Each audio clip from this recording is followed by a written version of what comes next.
Hello ನಮಸ್ಕಾರ. ನೀವು ನೋಡ್ತಿದ್ದೀರಾ ಕರ್ನಾಟಕ ನ್ಯೂಸ್ ಪೀಟ್ನ ವಿಶೇಷ ಕಾರ್ಯಕ್ರಮ. ನಾನು ಡೈನಾ ಕೂರ್ಗ್. ಎಷ್ಟೇ ದೊಡ್ಡವರಾಗಿದ್ರೂ ಕೂಡ ಚಿಕ್ಕ ಮಗುವಿನ ಮನಸ್ಸನ್ನು ಹೊಂದಿರುವವರಿಗೂ ಹಾಗೆ ಚಿಕ್ಕ ಮಕ್ಕಳಾಗಿದ್ರೂ ಕೂಡ ದೊಡ್ಡ ದೊಡ್ಡ ಆಸೆ ಸಾಧನೆಗಳ ಆಸೆಯನ್ನು ಹೊತ್ಕೊಂಡಿರುವಂತಹ ಚಿಕ್ಕ ಮಕ್ಕಳಿಗೂ ಮಕ್ಕಳ ದಿನಾಚರಣೆಯ ಹಾರ್ದಿಕ ಶುಭಾಶಯಗಳು. ಇದೇನಪ್ಪ ಡಯನಾ ಮಕ್ಕಳ ದಿನಾಚರಣೆ ಅಂತ ಹೇಳ್ಬಿಟ್ಟು ಒಬ್ಳೆ ಕೂತಿದ್ದಾಳೆ ಅಂತ ಅನ್ಸ್ಕೊತಿದ್ದೀರಾ? ಖಂಡಿತವಾಗ್ಲೂ ಇಲ್ಲ. ಇವತ್ತು ನಮ್ಮ ಜೊತೆ ಇರುವಂತಹ ಪುಟಾಣಿ ಹೇಳಬೇಕು ಅಂದರೆ ನಮ್ಮ ದೇಶದ ಕೀರ್ತಿ ಪತಾಕಿಯನ್ನು ಬಹಳಷ್ಟು ದೊಡ್ಡ ಮಟ್ಟಿಗೆ ಆರಿಸಿದಂಥವರು. ನಮ್ಮ ದೇಶದಲ್ಲಿ ಸುಮಾರು 10ನೇ ವರ್ಷಕ್ಕೆ ಏಕಪಾತ್ರಾಭಿನಯದ ಮೂಲಕ ರೆಕಾರ್ಡನ್ನು ಮಾಡಿದವರು ಅಂತ ಹೇಳಿದ್ರು ಕೂಡ ತಪ್ಪಾಗೋದಿಲ್ಲ. ಇನ್ನು ರಂಗಭೂಮಿಯಲ್ಲಿ ಅವರದೇ ಆದಂಥ ಹೆಸರನ್ನು ಮನೆ ಮಾತಾಗಿ ಮಾಡ್ಕೊಂಡಿದ್ದಾರೆ ಅಂತ ಕೇಳಿದ್ರು ಸುಳ್ಳಾಗೋದಿಲ್ಲ. ಇನ್ಯಾಕೆ ತಡ, ಎಸ್ ಅವ್ರನ್ನ ವೆಲ್ಕಮ್ ಮಾಡ್ಕೊಳ್ಳೋಣ. Gokula Sahrudaya, welcome to the show. Thank you ma'am. ನೀವು ಮೊದಲನೇದಾಗಿ ಮಕ್ಕಳ ದಿನಾಚರಣೆಯ ಹಾರ್ದಿಕ ಶುಭಾಶಯಗಳು. Thank you ma'am. ಹೇಗಿದ್ದೀರಾ? ನಾನು ಚೆನ್ನಾಗಿದ್ದೀನಿ, ನೀವು ಹೇಗಿದ್ದೀರಾ ಮ್ಯಾಮ್? ನಾನು ತುಂಬ ಚೆನ್ನಾಗಿದ್ದೀನಿ. ನಾನು ಹೇಳಬೇಕು ಅಂದರೆ ವೀಕ್ಷಕರಿಗೆ ತುಂಬ ಕಟ್ ಆಫ್ ಮಾಡಿ ಹೇಳಿರೋದು, ನೀವು ಇನ್ಸ್ಪಿರೇಷನ್ ಅನ್ನೋದು ಕೂಡ ಹೌದು, ಜೊತೆಗೆ ನಿಮ್ಮ ಜರ್ನಿನ ಹೇಳ್ಕೊಂಡು ಹೋದರೆ ಇವತ್ತೆಲ್ಲ ಆಗತ್ತೆ. Yes of course. ಸೊ ಹಾಗಾಗಿ ಒಂದೊಂದಾಗಿ ಮೆಲ್ಕಾಗ್ತಾ ಹೋಗೋಣ. ಮಕ್ಕಳ ದಿನಾಚರಣೆ, ನೀವು ಮಕ್ಕಳಿಗೂ ಮೀರಿದ ಪ್ರತಿಭಾನ್ವಿತರು. ಸೊ ಹೇಗೆ ಶುರುವಾಯಿತು ಜರ್ನಿ? ಸೊ ನಾನು ಆ್ಯಕ್ಟಿಂಗ್ ಶುರು ಮಾಡಿದ್ದು ನಾನು 4ನೇ ವಯಸ್ಸಲ್ಲಿದ್ದಾಗ. ಅದು ಹೇಗೆ ಶುರು ಆಯಿತು ಅಂದರೆ, ನಾನು ಅಪ್ಪನ ನಾಟಕ ಎಲ್ಲ ನೋಡ್ತಾ ಇದ್ದೆ. ಆಮೇಲೆ ತಕ್ಷಣ ನನಗೆ ಆ್ಯಕ್ಟಿಂಗ್ ಮಾಡಬೇಕಂತ ಆಸೆ ಆಯಿತು. ಸೊ ಆಮೇಲೆ ನನ್ನ ಅಪ್ಪ ನನ್ನ ಒಂದು ಆ್ಯಕ್ಟಿಂಗ್ ಕ್ಲಾಸ್, ವಿಜಯನಗರ ಬಿಂಬ ಅಂತ ಅಲ್ಲಿ ಒಂದು ಆ್ಯಕ್ಟಿಂಗ್ ಕ್ಲಾಸ್ಗೆ ಹಾಕಿದ್ರು. ಅಲ್ಲಿ ನನ್ನ ಮೊದಲನೇ ಪಾತ್ರ ಏನಾಗಿತ್ತು ಅಂದರೆ ಒಂದು ಕಾಗೆ ಪಾತ್ರ. ಬರೀ 2 ಡೈಲಾಗು, ಕಾಕ ಕಾಕ, ಇಷ್ಟೇ ನನ್ನ ಡೈಲಾಗ್ ಆಗಿತ್ತು. ಸೊ ಅಲ್ಲಿಂದ ಇಲ್ಲಿ ಇವಾಗ 1 ಗಂಟೆ 45 ಮಿನಿಟ್ಸ್ ಒಬ್ಬನೇ ಮಾಡ್ತೀನಿ ಈಗ. So that's a very long journey. ಎಷ್ಟೊಂದು ಡೈರೆಕ್ಟರ್ ಜೊತೆ ಆ್ಯಕ್ಟ್ ಮಾಡಿ, ಅವರ ಒಳಗಡೆ ಕೆಲಸ ಮಾಡಿ ತುಂಬ ಖುಷಿ ಆಗುತ್ತೆ. ಈಗ 4ನೇ ವರ್ಷ ಅಂತ ಹೇಳಿದ್ರೆ ಕೆಲವರಿಗೆ ಹೆಸರು ಬರೆಯೋದಕ್ಕೂ ಬರೋದಿಲ್ಲ.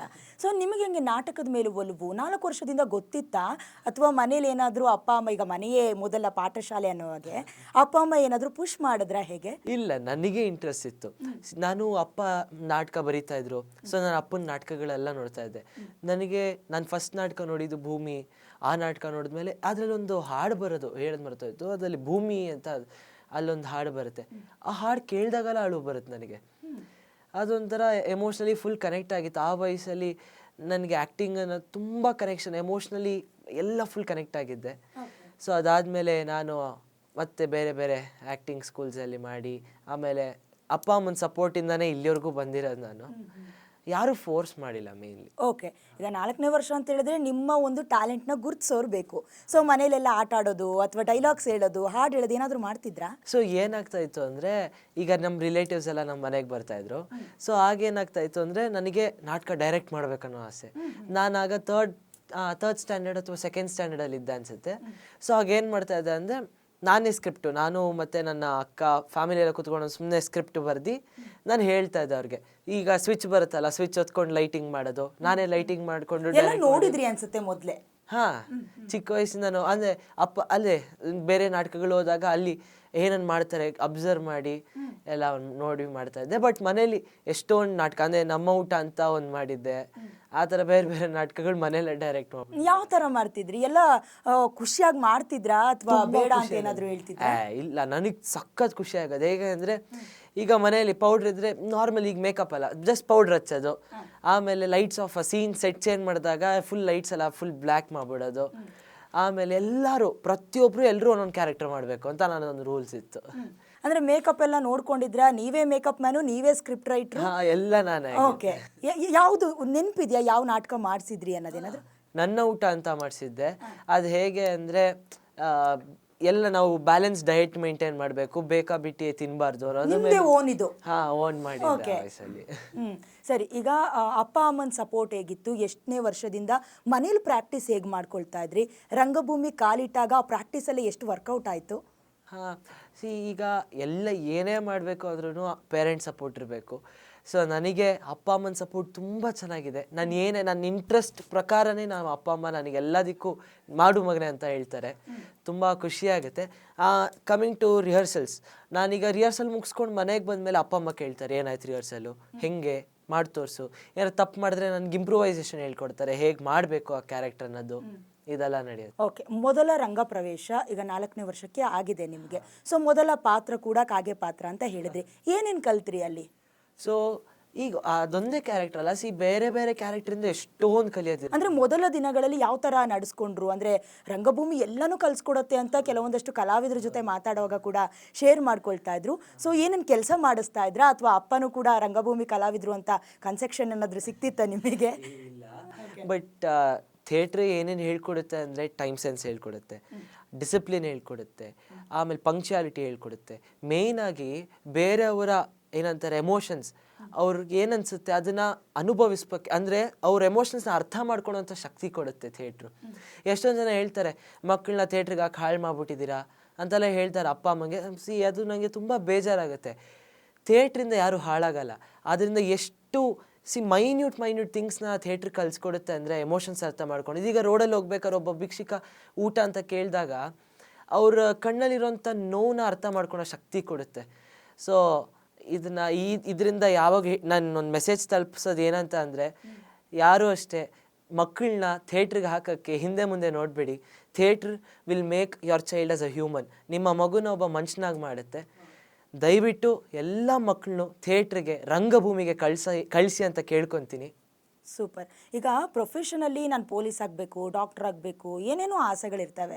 ಬಟ್ ರಂಗಭೂಮಿಲಿ ಎಲ್ಲ ಪಾತ್ರದಲ್ಲೂ ಜೀವಿಸಬಹುದು. ಸೊ ಏನನ್ಸುತ್ತೆ, ಯಾವ್ಯಾವ ಪಾತ್ರ ಮಾಡಿದಿರ ಇಲ್ಲಿವರೆಗೂ? ಸೊ ಅದೇ ನಂದು ಫಸ್ಟ್ ಕ್ಯಾರೆಕ್ಟರ್ ಬಂದ್ಬಿಟ್ಟು ಕಾಗೆ ಪಾತ್ರ, ಕಾಕ ಅನ್ನೋದು.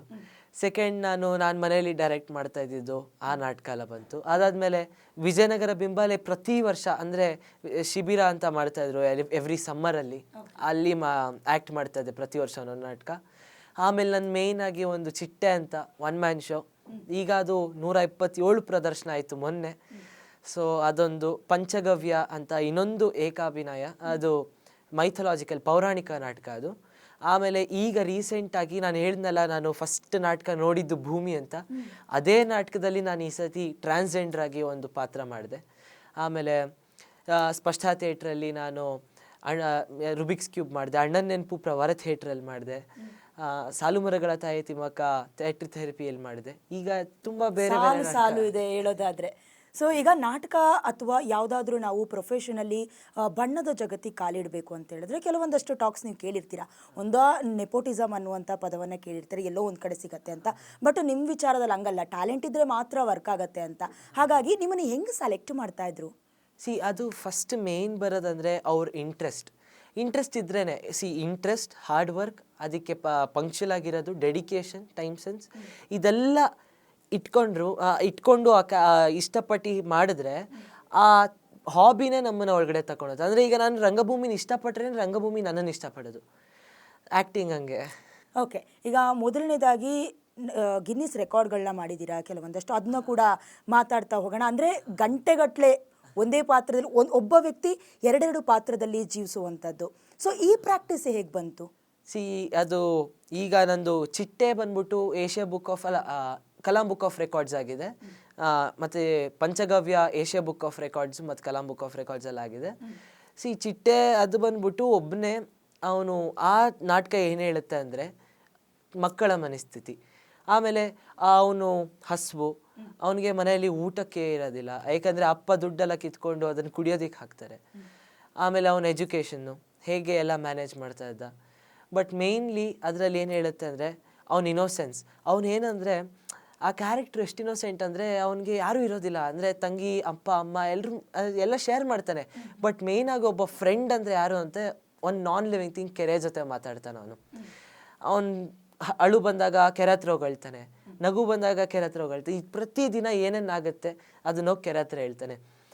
ಅದೊಂದು ಎಲ್ಲರಲ್ಲೂ ಆ ಇನ್ನೋಸೆನ್ಸ್ ಇರುತ್ತೆ, ಅದನ್ನು ಯೂಸ್ ಮಾಡ್ಕೋಬೇಕು. ಅವತ್ತು ಸ್ಕೂಲ್ ಡೇ, ನಮಗೆಲ್ಲ ಹಬ್ಬ ಅಂದರೆ ಹಬ್ಬ. ನಾನು ರನ್ನಿಂಗ್ ರೇಸಲ್ಲಿ ಫಸ್ಟ್ ಪ್ರೈಸ್ ಬಂದಿದ್ದೆ. ಆಮೇಲೆ ನಮ್ಮ ಶಮಿನ ಟೀಚರು ಮೈಕ್ ಹತ್ರ ಹೋಗ್ಬಿಟ್ಟು ಏನಂದ್ರು ಗೊತ್ತಾ?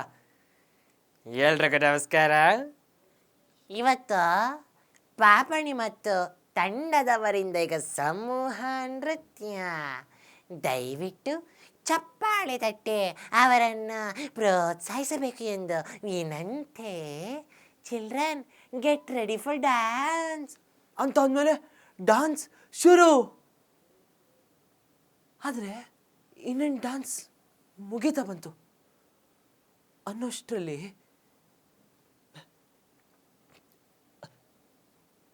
ಅಪ್ಪ ಬಂದರು. ಅಪ್ಪನಿಂದೆ ಅಮ್ಮನು ಓಡೋಡ್ ಬಂದರು. ಅಪ್ಪ ಕುಡ್ಕೊಂಡು ಬಂದಿದ್ರು. ಅಮ್ಮ ಹೇಳ್ತಾನೆ ಇದ್ರು, ಪಾಪ ರೀ ರೀ ರೀ ರೀ ಪಾಪಣಿ ಡ್ಯಾನ್ಸ್ ಮುಗಿಲಿರಿ, ಅಲ್ಲಿವರೆಗೂ ಸಮಾಧಾನಗಿರಿ ದಮ್ಮಯ್ಯ.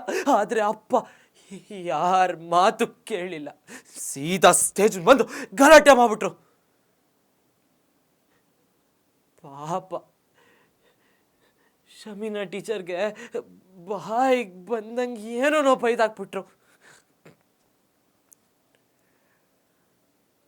ಪಾಪಡಿನ ಸ್ಟೇಜ್ ದಾಳಿಸಿ ಡ್ಯಾನ್ಸು ಮಾಡಕ್ ಬಿಡಲ್ಲ, ಏನು ಮಾಡಕ್ ಬಿಡಲ್ಲ ಅಂದರು. ಆದರೂ ನನಗೆ ಡ್ಯಾನ್ಸ್ ಮಾಡಿದೆ ಸ್ಟೇಜಿಂದ ಹೇಳೋಕ್ಕೆ ಚೂರು ಇಷ್ಟ ಇರಲಿಲ್ಲ. ಆಗ ಅಪ್ಪ ಸೀದಾ ಸ್ಟೇಜ್ ಮೇಲೆ ಬಂದು ನನ್ನನ್ನು ಎಲೆಕ್ಷನ್ ಮಾಡಿದ್ರು. ಅಪ್ಪ ಬೇಡಪ್ಪ, ಅಪ್ಪ ಹೊಡಿಬೇಡಪ್ಪ, ಅಪ್ಪ ನೋವು ಆಯ್ತಿತ್ತಪ್ಪ, ಹೊಡಿಬೇಡಪ್ಪ, ಅಪ್ಪ ಅಪ್ಪ ದಯವಿಟ್ಟು ಅಪ್ಪ ನೋವು ಆಯ್ತಿತ್ತಪ್ಪ, ಹೊಡಿಬೇಡಪ್ಪ, ನಾನು ಡ್ಯಾನ್ಸ್ ಮಾಡಬೇಕಪ್ಪ ಅಪ್ಪ. ಈಗ ಸ್ಕೂಲು ಕಾಲೇಜಲ್ಲಿ ಒಂದು ಸಮ್ಮರಿ ಕಲ್ತ್ಕೊಂಡು ಬನ್ನಿ ಅಂದರೆ ಒಂದು 2ರಿಂದ 3 ನಿಮಿಷ ಇರುತ್ತೆ. ಅದೇ ಬೈ ಹಟ್ ಮಾಡಿಕೊಂಡು ನಮ್ಗೆ ಇಟ್ಕೊಳ್ಳೋದು ಕಷ್ಟ. ಬಟ್ 1 ಅವರ್ 2 ಅವರ್ಸ್ ಹೆಂಗೆ ನೆನ್ಪಿಟ್ಕೊಳ್ತೀರಾ? ಅಟ್ಲೀಸ್ಟ್ ಇದಾದಮೇಲೆ ಈ ಡೈಲಾಗ್ ಡೆಲಿವರಿ ಮಾಡಬೇಕು ಅನ್ನೋದು ನಿಮ್ಗೆ ಹೆಂಗೆ ಗೊತ್ತಾಗತ್ತೆ? ಆ ಪ್ರಾಕ್ಟೀಸ್ ಅದು ಅಷ್ಟೇ. ಪ್ರಾಕ್ಟೀಸ್ ಮತ್ತು ಮೇಯ್ನಾಗಿ ಕ್ಯಾರೆಕ್ಟರ್ ಮಾಡಬೇಕು. ಮುಂದೆ ಏನಾಗುತ್ತೆ ಅಂತ ಅದು ಫುಲ್ ಇನ್ವಾಲ್ವ್ ಆದರೆ ಬಂದ್ಬಿಡುತ್ತೆ ಅದು. ಸೊ ಏನೇನು ಚಾಲೆಂಜಸ್ ಫೇಸ್ ಮಾಡಿದ್ದೀರಾ ಹಾಗಾದರೆ?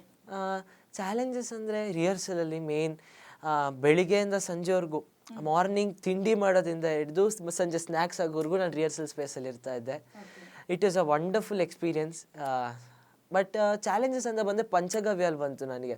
ಯಾಕಂದರೆ ನಾನು ಮಾಡ್ತಾ ಇದ್ದಿದ್ದು ಎಲ್ಲವೂ ಬರೀ ಸೋಷಿಯಲ್ ಪ್ಲೇಸ್. ಅಂದರೆ ನಾನು ಫಸ್ಟ್ ಮಾಡಿದ್ದು ಮೈಥಲಾಜಿಕಲ್ ಪ್ಲೇ ಅದು. ಸೊ ಹೇಗಿತ್ತು ಅಂದರೆ ಏನಂತಾರೆ ಮೂಮೆಂಟು, ಆ ಗತ್ತು ಅದೆಲ್ಲ ಪ್ರಾಕ್ಟೀಸ್ ಮಾಡೋದು ತುಂಬ ಟೈಮ್ ಹಿಡಿತು. ಆ ವಾಯ್ಸ್ ಬರೋದಕ್ಕೇ ನನಗೆ 3 ಡೇಸ್ ಬೇಕು. ನನಗೆ ಆ ಬೇಸ್ ವಾಯ್ಸ್ ಬರೋದಕ್ಕೆ 3rd ಡೇಗೆ ನನ್ನ ವಾಯ್ಸೇ ಇರಲಿಲ್ಲ. ಎಸ್, ಇದನ್ನ ಕೇಳಬೇಕು. ಈಗ ನಾಟಕ ಅಂತಿರ್ಬೋದು ಅಥವಾ ಏಕಪಾತ್ರ ಅಭಿನಯ ಇರ್ಬೋದು, ವಾಯ್ಸ್ ಮಾಡ್ಯುಲೇಷನ್ ಅನ್ನೋದು ತುಂಬ ಇಂಪಾರ್ಟೆಂಟ್. ಯಾಕಂತ ಹೇಳಿದ್ರೆ ಅಲ್ಲಿ ನೆರೆದಿರುವಂಥ ಜನರಿಗೆ ಗೊತ್ತಾಗಬೇಕು, ಓ ಈ ಕ್ಯಾರೆಕ್ಟರ್ ಈಗ ಪ್ಲೇ ಮಾಡ್ತಿದ್ದಾರೆ, ನೆಕ್ಸ್ಟ್ ಸ್ವಿಚ್ ಆಗ್ತಿದ್ದಾರೆ ಅಂತ. ವಾಯ್ಸ್ ನೀವು ಮಾಡ್ಯುಲೇಷನ್ ಮಾಡ್ತೀರಾ, ಅದಕ್ಕೂ ಪ್ರಾಕ್ಟೀಸ್ ಇರುತ್ತಾ? ಹೌದು, ಅದಕ್ಕೆ ಬೇರೆ ಬೇರೆ ವರ್ಕ್ಸ್ ಇರುತ್ತೆ. ಅಂದರೆ ಅದಕ್ಕೆ ಬೇರೆ ಬೇರೆ ಎಕ್ಸಸೈಸ್. ಯಾವ ಥರ ಮಾಡಿದ್ರಿ ಎಕ್ಸಸೈಸ್ ಎಲ್ಲ? ಸೊ ಬೇಸ್ ವಾಯ್ಸ್ ಬರಬೇಕಾದ್ರೆ ಫುಲ್ ಜೋರಾಗಿ ಕಿರ್ಚ್ಬಿಡ್ತಾ ಇದ್ದೆ. ಬಟ್ ಅದೇ ಟೈಮ್ ನಾನು ಅಂದರೆ ಪ್ರಾಕ್ಟೀಸಲ್ಲಿ ಇದಾಗ್ತಾ ಇದ್ದಿದ್ದು ಫುಲ್ ಜೋರಾಗಿ ಕಿರ್ಚ್ತಾ ಇದೆ. ಸೊ ಆವಾಗ ಬೇಸ್ ವಾಯ್ಸ್ ಬರುತ್ತೆ ನನಗೆ. ಅದೇ ನಾನೀಗ ನಾರ್ಮಲ್ ಒಂದು ಇನ್ನೋಸೆಂಟ್ ವಾಯ್ಸಲ್ಲಿ ಮಾತಾಡಬೇಕಂದ್ರೂ ಚೇಂಜ್ ಆಗಿಬಿಡೋದು. ಅಂದರೆ ಪ್ರಾಕ್ಟೀಸಸ್ ಹೇಗೆ ಮಾಡ್ತಿದ್ರಿ ಅಂತ. ಸೊ ನಾನು ಹೇಳ್ತಾ ಇರೋದು, ಯಾರಾದರೂ ಗುರುಗಳಿದ್ರೆ ಅದಕ್ಕೂ? ನನಗೆ ಇದು ಈಗ ನನಗೆ ವಾಯ್ಸ್ ಮಾಡ್ಯುಲೇಷನ್ ಎಲ್ಲ ಮಾಡಿಸಿದ್ದು ಕವತಾರ್ ಸರ್ ಮತ್ತು SLN ಸ್ವಾಮಿ ಸರ್ ಅಂತ. ಓಕೆ, ಅರ್ಥ ಆಗ್ತಿತ್ತಾ ಈ ಥರನೇ ಮಾಡ್ಯುಲೇಷನ್ ಮಾಡ್ಕೊಳ್ಬೇಕನ್ನೋದು? ಗೊತ್ತಾಗ್ತಾ ಇತ್ತು. ಓಕೆ.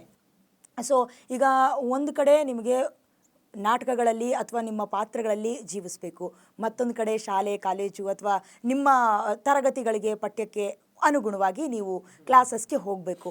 ಈ ಟೈಮ್ ಮ್ಯಾನೇಜ್ಮೆಂಟ್ ಅನ್ನೋದನ್ನು ಹೇಗೆ ಮಾಡ್ತಿದ್ರಿ? ಸ್ಕೂಲು ಮತ್ತು ನಾಟಕ ಎರಡೂ ಮ್ಯಾನೇಜ್ ಮಾಡೋದು ಕಷ್ಟ. ಬಟ್ ಮಾಡಬಹುದು ಅಂತ ಹೇಳಿದ್ರೆ ಜನರಿಗೆ, ಅದರಲ್ಲೂ ನಮ್ಮ ಯೂತ್ಸ್ಗಂತೂ ಕಾಲೇಜ್ಗೆ ಹೋಗಿ ಬರೋಷ್ಟರಲ್ಲಿ, ಸ್ಕೂಲ್ಗೆ ಹೋಗಿ ಬರೋಷ್ಟರಲ್ಲಿ ಸಾಕಾಗ್ಬಿಟ್ಟಿರುತ್ತೆ. ಇನ್ನೇನು ಸ್ಕ್ರೀನಿಗೆ ತುಂಬ ಅಡಿಕ್ಟ್ ಆಗಿರ್ತಾರೆ, ಮೊಬೈಲ್ ಸಿಕ್ಕಿದ್ರೆ ಸಾಕು ಅಂತ. ಸೊ ಯಾವ ಥರ ನಮ್ಮನ್ನು ನಾವು ಪ್ರಿಪೇರ್ ಮಾಡ್ಕೊಳ್ಬೇಕು? ಬಟ್ ಇನ್ನೊಂದೇನು ಗೊತ್ತಾ, ಥಿಯೇಟ್ರಿಗೆ ಬಂದರೆ ಆ ರಿಹರ್ಸಲೆಲ್ಲ ಬಂದರೆ ಫೋನ್ ಇದೆ ಅನ್ನೋದೇ ಮರ್ತೋಗ್ಬಿಡುತ್ತೆ. ಆ ಇನ್ವಾಲ್ವ್ಮೆಂಟ್ ಇರುತ್ತಲ್ಲ, ಅವ್ರಿಗೆ ಇಂಟ್ರೆಸ್ಟ್ ಇರಬೇಕು, ಓ ನಾನು ನಾಟಕ ಮಾಡಬೇಕು, ಈ ಪಾತ್ರ ಮಾಡಬೇಕು ಅನ್ನೋದಿದ್ರೆ ಅದು ಆಟೋಮೆಟಿಕ್ಕಾಗಿ ಬಂದ್ಬಿಡುತ್ತೆ ಅದು. ಓಕೆ, ಈಗ ನಿಮಗೆ ಈ ಚಾನ್ಸ್ ಸಿಗತ್ತೆ ಅಂತ ಕಂಪ್ಲೀಟಾಗಿ ಪ್ರಿಪೇರ್ ಆಗಿ ಎಲ್ಲೋ ಒಂದು ಕಡೆ ಸಿಗದೇ ಇರುವಂಥದ್ದು ಏನಾದರೂ ನಡೆದಿದ್ಯಾ? ಇಲ್ಲ. ಅಂದರೆ ಎಲ್ಲದಕ್ಕೂ ಪ್ರಿಪೇರ್ ಆಗಿಬಿಟ್ಟೆ ನೀವು? ಓಕೆ. ಶಾಲಾ ಕಾಲೇಜಲ್ಲಿ ಅಥವಾ ನಿಮ್ಮ ಫ್ರೆಂಡ್ ಸರ್ಕಲಲ್ಲಿ ಯಾವ ಥರ ಎಂಕರೇಜ್ಮೆಂಟ್ ಸಿಗ್ತಾ ಇದೆ? ಸ್ಕೂಲಲ್ಲಿ ಸಪೋರ್ಟ್ ಮಾಡ್ತಾರೆ, ಬಟ್ ಅವರು ಅಷ್ಟೇ ಎರಡೂ ಮ್ಯಾನೇಜ್ ಮಾಡು ಅಂತ ಹೇಳ್ತಾರೆ. ಈಸಿ ಆಗುತ್ತಾ? ಯಾಕಂದರೆ ಇಲ್ಲಿ ಡೈಲಾಗ್ ಡೆಲಿವರಿಸಿ ಮಾಡೋದ್ರಿಂದ ನಿಮಗೆ ಶಾಲಾ ಕಾಲೇಜಿನ ಪಠ್ಯ ಕೂಡ ಈಸಿ ಆಗುತ್ತಾ? ಆಗುತ್ತೆ, ಬಟ್ ಅದನ್ನೇ ಹೇಳ್ತಾ ಇರೋದು, ಇದರಿಂದ ನಮಗೆ ಕಾನ್ಸಂಟ್ರೇಷನ್ ಇನ್ಕ್ರೀಸ್ ಆಗುತ್ತೆ ಥಿಯೇಟ್ರಿಗೆ ಬಂದರೆ. ಸೊ ಇಲ್ಲಿ ಎರಡೂ ಕಡೆ ಮ್ಯಾನೇಜ್, ಟೈಮ್ ಸೆನ್ಸ್ ಮತ್ತು ಟೈಮ್ ಮ್ಯಾನೇಜ್ಮೆಂಟ್ ಎಲ್ಲನೂ ಹೇಳ್ಕೊಡುತ್ತೆ. ಸೊ ಇದರಿಂದ ಸ್ಟಡೀಸು ಇಂಪ್ರೂವ್ ಆಗುತ್ತೆ ಅನ್ನೋದು ಹೇಳ್ಬೋದು ಇಲ್ಲಿ. ಓಕೆ. ಈಗ ನೀವು ಏನಾದರೂ ನಿಮ್ಮ ಸರ್ಕಲಲ್ಲೇ ಇದ್ಕೊಂಡು ಸ್ಕೂಲಲ್ಲಿ ನೀವೇ ಏನಾದರೂ ಕ್ರಿಯೇಟ್ ಮಾಡ್ಕೊಂಡು ಮಾಡುವಂಥದ್ದು, ಇಂಟ್ರೆಸ್ಟ್ನ ಹುಟ್ಟಿಸಿರುವಂಥದ್ದು, ಈ ಥರ ಕಥೆಗಳೇನಾದರೂ ಇದೆಯಾ? ಈಗ ಕಾಂಪಿಟೇಷನ್ಸ್ಗಳಿಗೆ ಹೇಳ್ತಾರೆ ನನಗೆ. ನಾನು DP ಮೊನ್ನೆ ಅದು ಕಾಂಪಿಟೇಷನ್ಗೆ ಹೋಗಿದ್ದೆ, ಮೈಮ್ ಅಂತ ಮಾಡಿಸಿದ್ದೆ ನಾನು. ಈ ಥರ ಎಲ್ಲ ಮಾಡಿಸ್ತಾ ಇರ್ತೀನಿ ಕಾಂಪಿಟೇಷನ್, ಬಟ್ ಹೋಗೋದೆಲ್ಲ ಪ್ರೈಸ್ ಬರುತ್ತೆ. ಓಕೆ, ಅಂದ್ರೆ ನೀವು ಪ್ರಿಪೇರ್ ಮಾಡ್ತೀರಾ ಅವ್ರನ್ನೆಲ್ಲ? ಅವ್ರಿಗೂ ಇಂಟ್ರೆಸ್ಟ್ ಇದೆ? ಇಂಟ್ರೆಸ್ಟ್ ಇರೋರ ಹತ್ರನೇ ನಾವು ಆಡಿಷನ್ಸ್ ಅಂತ ಮಾಡ್ತಾರೆ ಅಲ್ಲಿ ಚೂಸ್ ಮಾಡಿಬಿಟ್ಟು ಅವ್ರನ್ನ ಡೈರೆಕ್ಟ್ ಮಾಡಕ್ಕೆ ಹೇಳ್ತಾರೆ. ಓಕೆ, ಈಗ ರಂಗಭೂಮಿ ಅಂತ ಬಂದಾಗ ಮತ್ತೆ ವಾಪಸ್ ಬರೋಣ. ಸೊ ಅಲ್ಲಿ ನಿಮಗೆ ಟೀಚ್ ಮಾಡಿಕೊಡ್ತಾರೆ ಅಥವಾ ನಿಮಗೆ ಕಲಿಸುವಂಥವ್ರು ಯಾವ ರೀತಿ ಪ್ರೆಷರ್ ಆಗ್ತಾರಾ ಅಥವಾ ಆರಾಮಾಗಿರತ್ತಾ? ವಯಸ್ಸಿಗೆ ಅನುಗುಣವಾಗಿ ಪಾತ್ರಗಳನ್ನ ಕೊಡ್ತಾರಾ ಅಥವಾ ಎಬಿಲಿಟಿ ಮೇಲೆ ಕೊಡ್ತಾರಾ? ಅದು ಹಂಗಲ್ಲ. ಈಗ ಹೇಗೆ ಅಂದರೆ, ಈ ಕ್ಯಾರೆಕ್ಟರ್ ಮಾಡಬೇಕು ಅಂದರೆ ಮಾಡಬೇಕು. ಆಮೇಲೆ ಈ ಚಿಕ್ಕ ವಯಸ್ಸು, ಈಗ 4 years ಕ್ಯಾರೆಕ್ಟ್ರೂ ಒಂದು 60 years ಪಾತ್ರ ಮಾಡಬಹುದು. ಅವ್ರು ಹೆಂಗೆ ಅಂದರೆ ಪ್ರಾಕ್ಟೀಸ್ ಮಾಡಬೇಕು. ಈಗ ನಾನು ಈ ಚಿಟ್ಟೆ ಪಾತ್ರಲ್ಲಿ ಅಜ್ಜಿ ಪಾತ್ರ ಮಾಡ್ತೀನಿ, ಪಂಚಗವ್ಯಲ್ಲಿ ಎಲ್ಲ ಥರದ ಏನಂತಾರೆ ಮೈಥಲಾಜಿಕಲ್ ಕ್ಯಾರೆಕ್ಟರ್ ಮಾಡ್ತೀನಿ, ಈಗ ಭೂಮಿಲಿ ಒಂದು ಟ್ರಾನ್ಸ್ಜೆಂಡರ್ ಕ್ಯಾರೆಕ್ಟರ್ ಮಾಡ್ತೀನಿ. ಇದೆಲ್ಲದಲ್ಲೂ ಮೇಯ್ನ್ ಏನಿದೆ ಅಂದರೆ ಅಬ್ಸರ್ವೇಷನ್ ಬೇಕು ಎಲ್ಲದಕ್ಕೂ. ಈಗ ಒಬ್ಬ ಆರ್ಟಿಸ್ಟ್ ಹೇಗೆಂದರೆ ಎಲ್ಲಿ ಹೋದ್ರೂ ಎಲ್ಲದನ್ನೂ ಅಬ್ಸರ್ವ್ ಮಾಡಬೇಕು. ಸುಮ್ಮನೆ ಕಾರಲ್ಲಿದ್ದಾರಾ, ಇಲ್ಲಿ ಈಚೆ ಎಲ್ಲ ನೋಡಬೇಕು. ನಾನೀಗ ಟ್ರಾನ್ಸ್ಜೆಂಡರ್ ಪಾತ್ರ ಹೇಗೆ ಕಲ್ತಿದ್ದು ಅಂದರೆ ಹಾಗೆ ಕಾರಲ್ಲಿದ್ದೆ, ಅವರು ಬಾಡಿ ಲ್ಯಾಂಗ್ವೇಜು, ಅವರು ಹೇಗೆ ನಡೀತಾರೆ, ಅವರು ವಾಯ್ಸ್ ಮಾಡ್ಯುಲೇಷನು ಏನೇನು ಮಾಡ್ತಾರೆ, ಇದೆಲ್ಲ ನೋಡಿದಾಗಲೇ ನಾವು ಅಲ್ಲಿ ಇಂಪ್ಲಿಮೆಂಟ್ ಮಾಡೋದಕ್ಕಾಗೋದು. ಇದೆಲ್ಲರ ಜೊತೆಗೆ ಡೈರೆಕ್ಟರ್ಸು, ರೈಟರ್ಸು ಎಲ್ಲರೂ ನಮಗೆ ಒಂದೊಂದು ಪಾಯಿಂಟ್ಸ್ ಕೊಟ್ಟರೆ ನಮಗೆ ಇಂಪ್ರೂವೈಸ್ ಮಾಡ್ಕೊಳಕ್ಕಾಗುತ್ತೆ.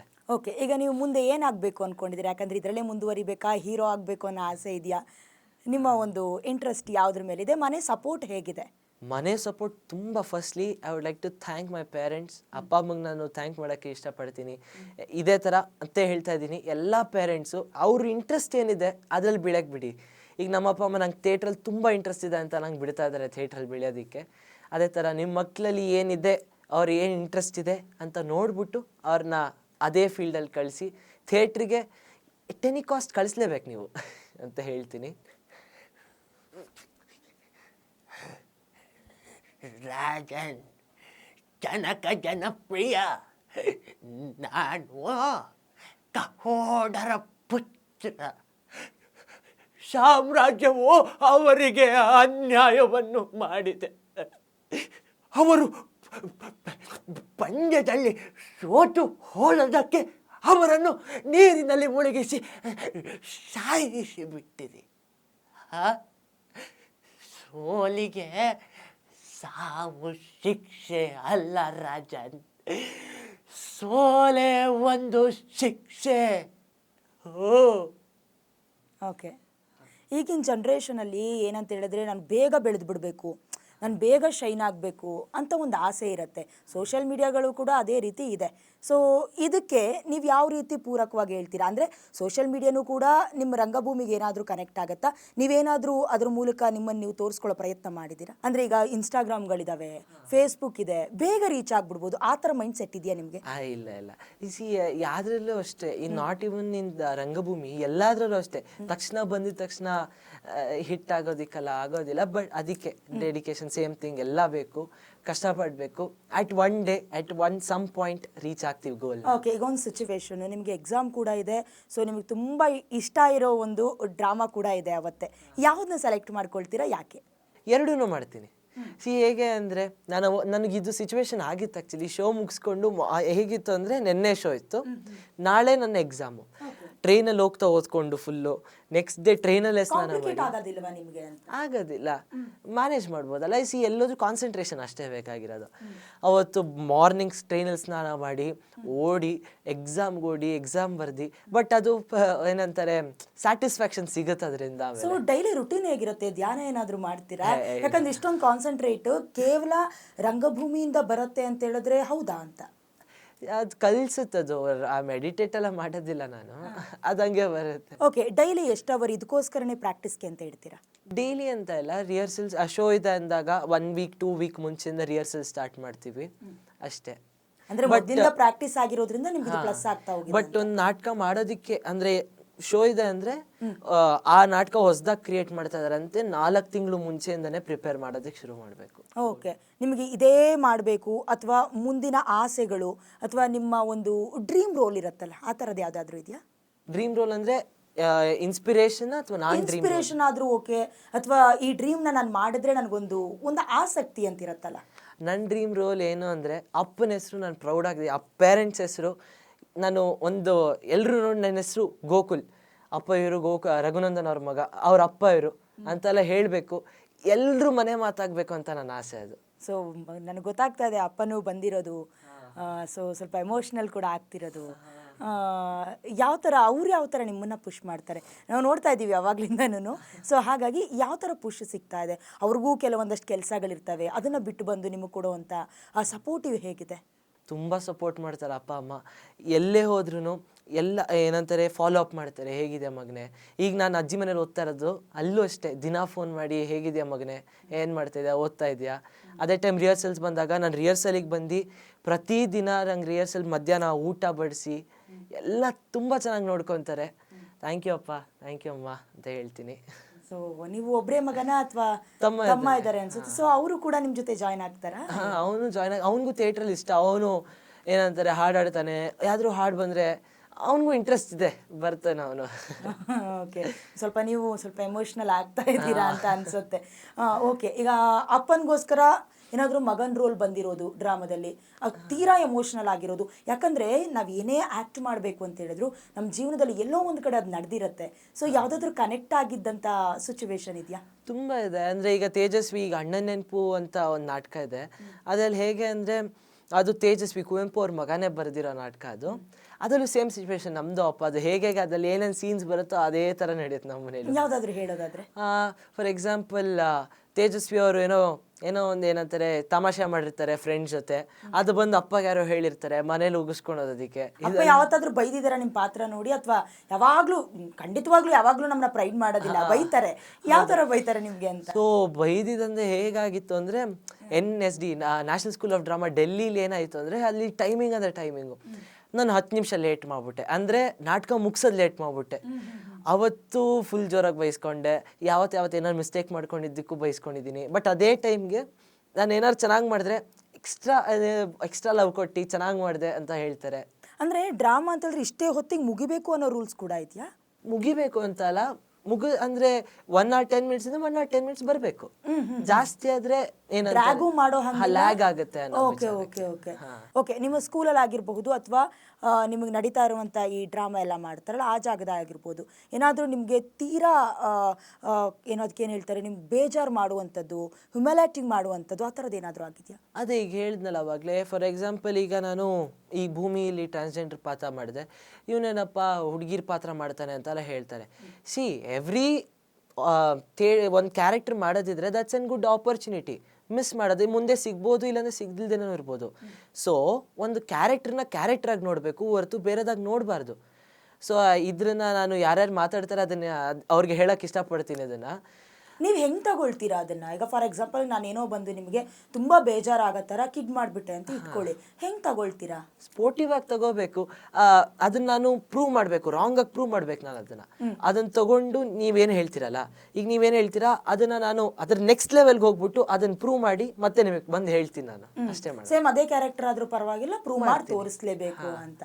ಸೊ ಈಗ ಮತ್ತೆ ಡ್ರಾಮಾದಲ್ಲೆಲ್ಲ ಬರುವಾಗ ಕೆಲವೊಂದಷ್ಟು ಕ್ಯಾರೆಕ್ಟರ್ಗಳನ್ನು ಪಿಕ್ ಮಾಡ್ಕೊಳ್ತಾರೆ. ನನಗೆ ಆ ಚಾನ್ಸ್ ಮಿಸ್ ಆಯಿತು ಅನ್ನೋ ಥರ ಏನಾದರೂ ಆಗಿದೆಯಾ? ನನಗೆಲ್ಲ ಕ್ಯಾರೆಕ್ಟರ್ ಮಾಡ್ಬೇಕನ್ಸುತ್ತೆ, ಬಟ್ ಏನು ಮಾಡೋದು, ಎಲ್ಲ ಒಬ್ಬನೇ ಎಲ್ಲ ಮಾಡೋದಕ್ಕೆ ಆಗೋದಿಲ್ಲ. ಓಕೆ, ಹಂಗೆ ಆಗುತ್ತೆ ನನಗೆ. ಅಂದರೆ ಏಕಪಾತ್ರ ಅಭಿನಯಕ್ಕೆ ನನಗೆ ಇದೇ ಜಾನರ್ ಬೇಕು ಅಂತ ಮನೆಯವರು ಪ್ರೋತ್ಸಾಹನ ಅಥವಾ ನೀವೇ ಸೆಲೆಕ್ಟ್ ಮಾಡ್ಕೊಂಡಂಥ ಫೀಲ್ಡ? ಯಾಕಂದರೆ ಯಾವ್ಯಾವ ಪೋರ್ಷನ್ಗಳಿರ್ತವೆ, ಅಂದರೆ ಏಕಪಾತ್ರ ಅಭಿನಯ ಬೇರೆ, ಈಗ ಗುಂಪುಗಳಲ್ಲಿ ಮಾಡುವಂಥದ್ದು ಬೇರೆ, ಯಾವ್ಯಾವ ಥರ ಇರುತ್ತೆ? ಯಾವುದ್ಯಾವುದ್ರಲ್ಲಿ ಇನ್ವಾಲ್ವ್ಮೆಂಟ್ ಮಾಡ್ಕೊಂಡಿದ್ದೀರಾ ನಿಮ್ಮನ್ನು ನೀವು? ನಾನು ಎಲ್ಲಾರ್ದು ಟ್ರೈ ಮಾಡಿದ್ದೀನಿ ಆಲ್ಮೋಸ್ಟ್, ಬಟ್ ಇನ್ನೂ ಒಂದಷ್ಟು ಮುಟ್ಟದಿದೆ. ನಾನೀಗ ಸೋಷಿಯಲ್ ಪ್ಲೇಲಿ ಶಿಟ್ಟೆ ಮಾಡಿದ್ದೀನಿ 1 ಮ್ಯಾಚು, ಆದರೆ ಅದೇ ಹೇಳಿದ್ನಲ್ಲ ಸೇಮ್ ಅದೇ. ಬಟ್ ಪಂಚಗವ್ಯ ಅನ್ನೋದು ನನ್ನ ಥಿಯೇಟ್ರ್ ಇದ್ರದ್ದೇ ಇಂಟ್ರೆಸ್ಟ್ ಹೇಗೆ ಬೆಳೆದಿದ್ದು ಅಂದರೆ, ನಮ್ಮ ಮನೆ ಹತ್ರ ಪೌರಾಣಿಕ ನಾಟಕ ಮಾಡ್ತಾ ಇದ್ರು. ಅವತ್ತು ಕಾರಲ್ಲಿ ಹೋಗ್ತಾ ಇದ್ವಿ, ಕಾರ್ ನಿಲ್ಸ್ಬಿಟ್ಟು ನಾನು ನಾಟಕ ನೋಡಿದೆ. ಅದನ್ನ ಫಸ್ಟ್ ನನಗೆ ಇಂಟ್ರೆಸ್ಟ್ ಬಂತು, ನಾನು ಮಾಡ್ಲೇಬೇಕು ಈ ನಾಟಕ ಅಂತ. ಈ ಥರ ಈ ಜಾನರಲ್ಲಿ ಮಾಡಬೇಕು ಅಂತ ಬಂತು. ಅಪ್ಪನಿಗೆ ಹೇಳಿದೆ, ಅಪ್ಪ ಒಂದೇ ವೀಕ್, ನೆಕ್ಸ್ಟ್ ವೀಕ್ ಡೈರೆಕ್ಟರ್ ಹತ್ರ ಮಾತಾಡಿ ನನ್ನ ರಿಹರ್ಸಲ್. ನಿಮ್ಗೆ ಯಾವ್ದು ಫೇವ್ರೆಟ್ ಜಾನರ್ ಆಗಾದ್ರೆ? ನನ್ಗೆ ಎಲ್ಲವೂ ಟ್ರೈ ಮಾಡಬೇಕು. ನನಗೆ ಈ ಫೇವ್ರೇಟ್ ಅಂತ ಇಲ್ಲ, ಎಲ್ಲವೂ ಫೇವ್ರೇಟ್. ಕಷ್ಟ ಅಂತಾನು ಯಾವ್ದು ಅನ್ಸಿಲ್ಲ? ಕಷ್ಟ ಅಂತಾನೆ ಅದು. ಓಕೆ, ಈಗ ಕಂಪ್ಲೀಟ್ ಆಗಿ ನಿಮಗೆ ತುಂಬಾ ಹೆಸರು ತಂದು ಕೊಟ್ಟಿರುವಂತ ಒಂದು ಡ್ರಾಮಾ ಅಂದ್ರೆ ಅದು ಚಿಟ್ಟೆ. ಅದು ಹೇಗೆ ಶುರುವಾಯಿತು? ಸೊ ನಿಮಗೆ ಗೊತ್ತಿತ್ತಾ ಇದು ಇಷ್ಟೊಂದು ಅದಕ್ಕೇನು ಹೇಳ್ತಾರೆ ಪ್ರದರ್ಶನಗಳು ಕಾಣಿಸ್ತವೆ ಅಂತ ನಿಮಗೆ ಗೊತ್ತಿತ್ತಾ? ಅದು ಸ್ಟಾರ್ಟ್ ಆಗಿದ್ದು ಎಲ್ಲಿ ಅಂದರೆ ಕೋವಿಡಲ್ಲಿ. ಅದಕ್ಕೂ ಅಷ್ಟೇ ಅಪ್ಪ ನಾನು ಒನ್ ಮ್ಯಾನ್ ಶೋ ಮಾಡಬೇಕು ಪ್ಲೀಸ್ ಒಂದು ಬರ್ಕೊಡಿ ಅಂತ ಕೇಳಿದೆ. ಅಪ್ಪ ಒಂದು ಸ್ಟೋರಿ ಬರೆದ್ರು. ಅದೇನು ಸ್ಟೋರಿ ಅಂದರೆ ಅದು ಅಪ್ಪಂದೇ ಲೈಫ್ ಸ್ಟೋರಿ ಅದು. ಅಲ್ಲಿ ಮತ್ತೆ ಕೋವಿಡ್ ಮುಗಿದ ಮೇಲೆ ಕವತಾರ್ ಸರ್, ಕೃಷ್ಣಮೂರ್ತಿ ಕವತಾರ್ ಸರ್ ಅಂತ ಡೈರೆಕ್ಟರ್ ಅಂತ, ಅಲ್ಲಿ ಅವ ಸಭಾಂಗಣದಲ್ಲಿ ರಿಹರ್ಸಲ್ ಸ್ಟಾರ್ಟ್ ಆಯಿತು. ಮಾರ್ನಿಂಗಿಂದ ಮತ್ತೆ ಸಂಜೆವರೆಗೂ ರಿಹರ್ಸಲ್ಸ್ ಆಗಿ. ಸೊ ಫಸ್ಟ್ ದಿನ ಅದ್ರದ್ದು ಎಕ್ಸ್ಪೀರಿಯನ್ಸ್ ಏನು ಅಂದರೆ, ಫಸ್ಟ್ ಶೋ ಇವತ್ತಿದೆ, ಒಂದೇ ಶೋ ಡಿಸೈಡ್ ಆಗಿದ್ದು. ಮುಗೀತು ರಿಹರ್ಸಲ್, ಆ ಶೋ ಮುಗೀತು. ಬಟ್ ಇನ್ನೂ ಜನರು ಈಚೆ ನಿಂತಿದ್ದಾರೆ, ಸೆಕೆಂಡ್ ಶೋ ನಾವು ನೋಡಲೇಬೇಕು ಅಂತ. ಮತ್ತೆ 5 ನಿಮಿಷಕ್ಕೆ ಬ್ರೇಕ್ ತೊಗೊಂಡು ತಿಂಡಿ ತಿಂದು ಸೆಕೆಂಡ್ ಶೋ ಮಾಡಿದ್ದಾಯಿತು. ಆಮೇಲೆ ನೆಕ್ಸ್ಟ್ ಡೇ ಮತ್ತೆ ಮೈಸೂರಲ್ಲಿ ಇನ್ನೊಂದು ಶೋ ಇತ್ತು ನನಗವತ್ತು.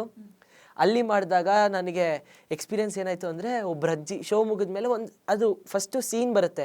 ಏನಂದರೆ ಅವನ ಹತ್ರ ದುಡ್ಡಿರಲ್ಲ ಊಟ ಮಾಡೋದಕ್ಕೆ, ಕದೀತಾನೋ ಅವನು. ಕದ್ಬಿಟ್ಟು ಆ ಬಿಂದಿಗೆ ಕದ್ಬಿಟ್ಟು ಮಾರ್ಕೆಟಲ್ಲಿ ಮಾರ್ಬಿಟ್ಟು ಆ ದುಡ್ಡಿಂದ ಬಿರಿಯಾನಿ ತಿಂತಾನೆ. ಸೊ ಆ ಸೀನು ಆ ಅಜ್ಜಿಗೆ ಎಮೋಷ್ನಲ್ ಆಗಿಬಿಡ್ತು. ಅವರು ನನ್ನನ್ನು ರಿಯಲ್ ಲೈಫಲ್ಲಿ ತೊಗೊಂಬಿಟ್ಟು ಶೋ ಮುಗಿದ ಮೇಲೆ 500 ರೂಪಾಯಿ ಕೊಟ್ಬಿಟ್ಟು, ಮಗನೇ ಬಿರಿಯಾನಿ ಹೋಗಿ ತಿನ್ನಲೇಬೇಕು ನೀನು ಅಂತ ಹೇಳಿದ್ರು. ಎಷ್ಟು ಎಮೋಷನಲಿ ಕನೆಕ್ಟ್ ಆಗ್ಬಿಡ್ತಾರೆ ಅಂತ, ನೀವು ಅಷ್ಟು ಚೆನ್ನಾಗಿ ಪಾತ್ರ ಮಾಡಿದ್ದೀರಾ ಅಂತ.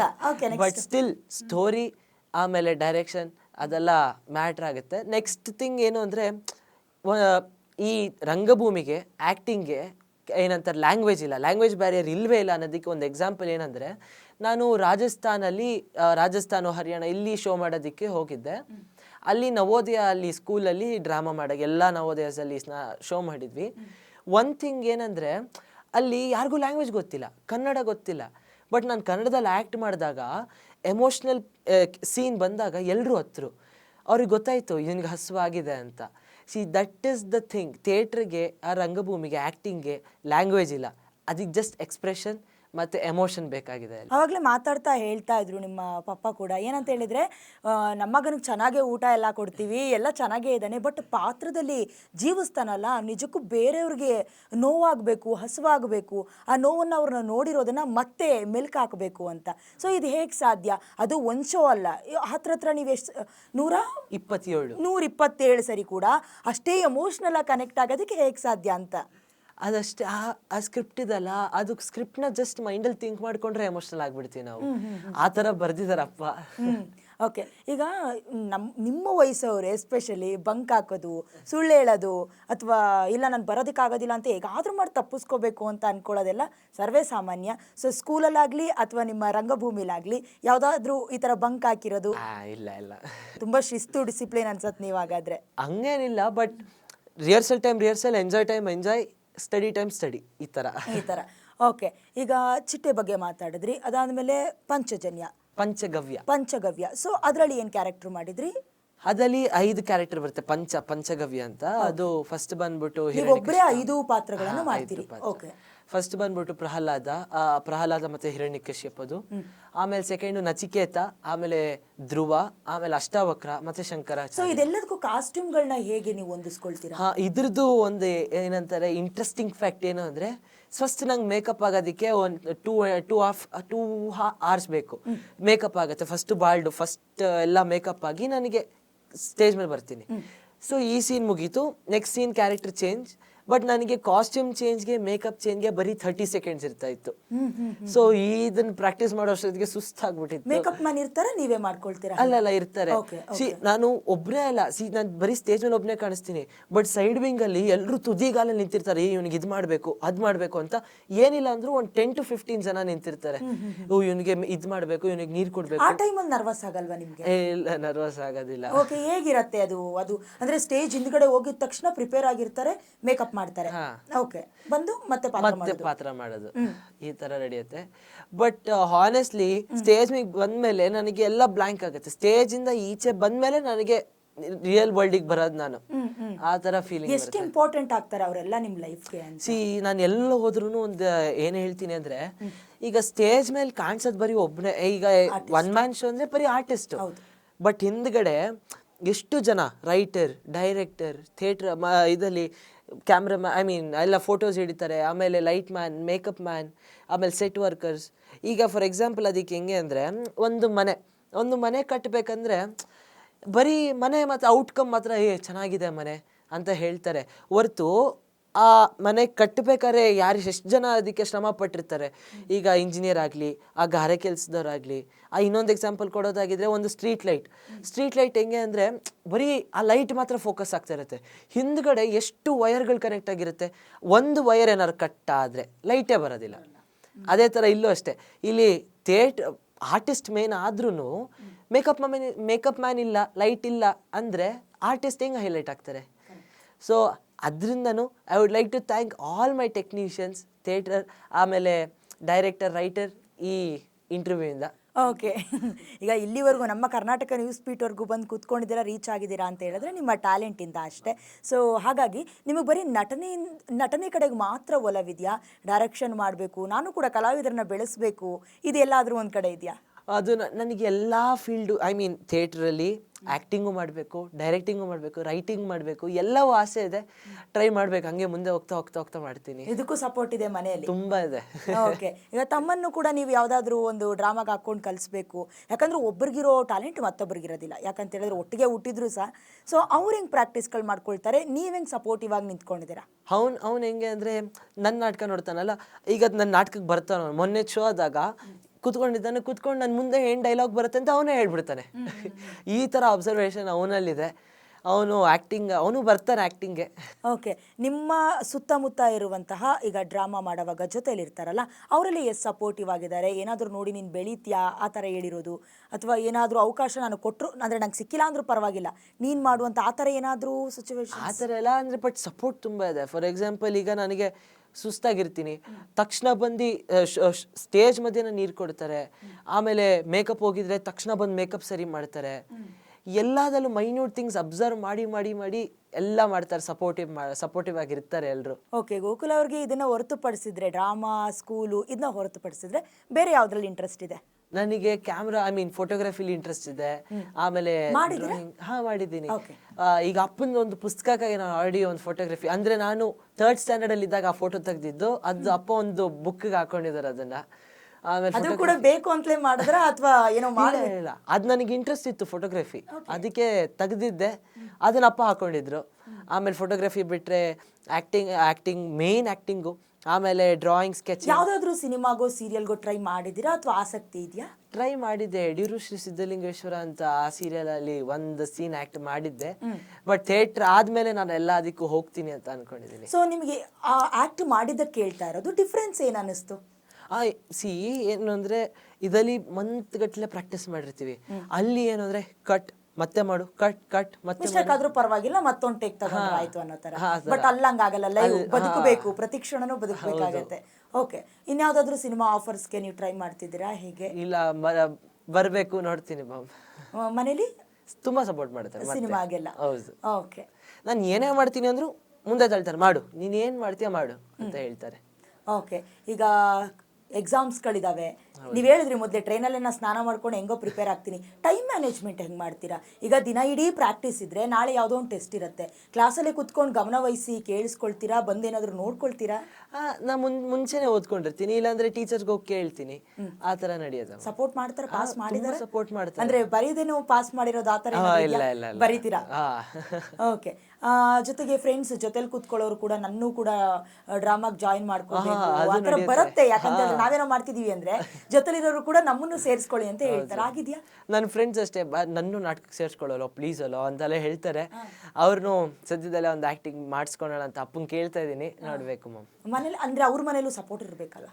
ಬರ್ತಾರೆ, ಕೊಡ್ತಾರೆ, ಅವ್ರು ಸಪೋರ್ಟ್ ಕೊಡ್ತಾರೆ.